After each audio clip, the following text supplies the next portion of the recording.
Di tengah kesibukan mempersiapkan pernikahan serta rencana lamaran yang akan digelar pada 17 Agustus mendatang, Gilang Dirga justru diterpa kabar tak sedap. Komedian dan host ini dikabarkan mengalami kecelakaan. Tak tanggung-tanggung dari kabar yang beredar, Gilang disebut menabrak orang hingga babak belur. Lantas seperti apa sebenarnya peristiwa kecelakaan yang terjadi beberapa waktu lalu di kawasan Jakarta Barat tersebut?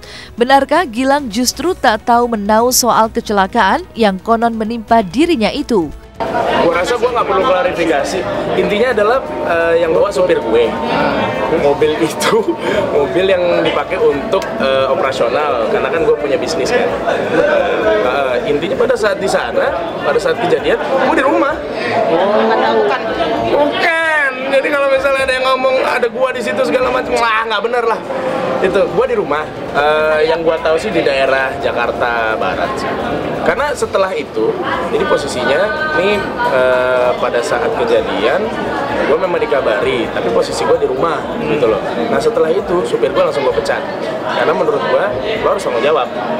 Gimana pun caranya, gue nggak mau tahu lo udah ngerusakin mobil gue, lo harus tanggung jawab, mobil gue harus bener. Ya setelah itu gue nggak tahu lagi apa. Gue nggak tahu sama sekali. Nggak, gue nggak tahu sama sekali. Intinya apapun itu semuanya nggak benar. Posisinya pada waktu kejadian ini gue bilang ya, waktu itu supir gue yang jalan, supir gue yang ini musibah, supir gue yang kena kesana, guanya posisi ada di rumah. Mengakui bahwa salah satu mobil operasional bisnis miliknya mengalami kecelakaan, Gilang Dirga membantah jika dirinya yang terlibat kecelakaan langsung. Kala peristiwa itu terjadi, Gilang mengaku sedang berada di rumah dan dikabari oleh sang supir bahwa mobil miliknya mengalami tabrakan beruntun. Lalu bagaimana dengan kabar yang menyebut Gilang Dirga menyewa sejumlah preman untuk menuntaskan kasus ini? Ya Allah, gue tuh penakut. Ya Allah, gue gede badan doang. Lu lihat deh kalau misalnya gue lagi di acara talk show segala macem deh, ditakut-takutin pakai setan, gue aja takut. Nggak ada. Gue sangat menolak yang namanya premanisme.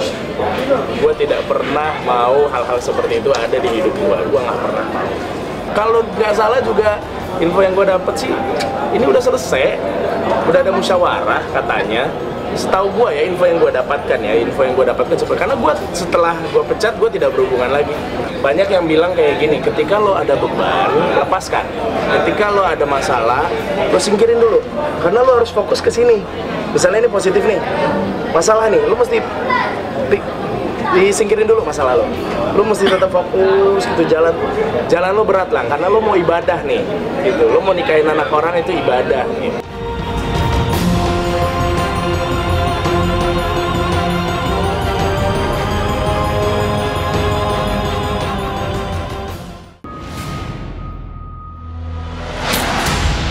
Buat apa kami berlatih? Bekerja keras bertahun-tahun kalau pada akhirnya batal berangkat ke Moskow. Menguras keringat, tenaga, dan air mata dilakukan Bunga Citra Lestari demi membuktikan bahwa mengejar mimpi bukanlah hal yang mustahil. Semangat langkah inilah yang coba dituangkan artis Bunga Citra Lestari dalam film Tiga Srikandi. Dalam film biopik tentang perjuangan 3 atlet wanita cabang panahan pada ajang Olimpik di tahun 1988 yang mengukir sejarah luar biasa bagi Indonesia itu, Bunga berperan sebagai Nur Fitriana, atlet panahan yang berhasil mengharumkan nama Indonesia di mata dunia berkat lika-liku perjuangannya.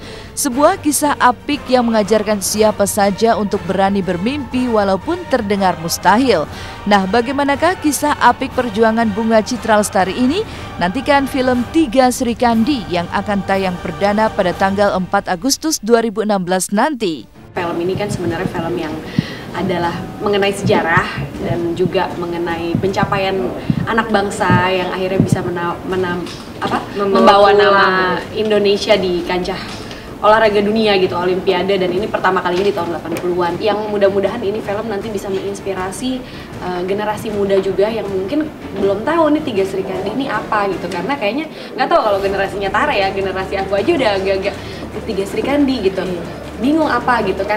Awareness dari anak-anak muda sekarang juga jadi lebih tahu kalau oh ini loh awal mulanya kita bisa merebut medali di Olimpiade tuh dari Tiga Srikandi, itu awalnya pertamanya, dan akhirnya berentet lagi, dan mudah-mudahan sekarang nih Olimpiade sekarang juga bisa bisa dapetin medali atau yang nanti juga bisa dapetin medali dan nambah semangat lagi.